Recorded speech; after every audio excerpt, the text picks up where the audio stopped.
Ուզում ես շագանակագեղձդ լինի առողջ, գնա քնելու։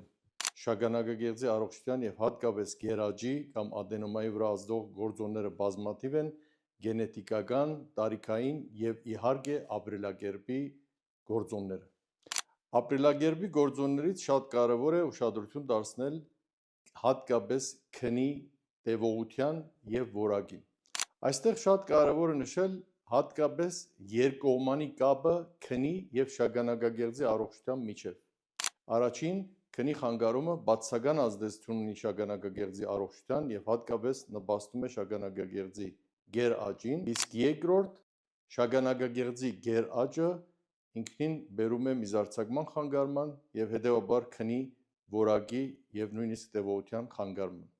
Այսպիսով շատ կարևոր է գնահատել ապրելակերպի եւ հատկապես քնի կարեւորությունը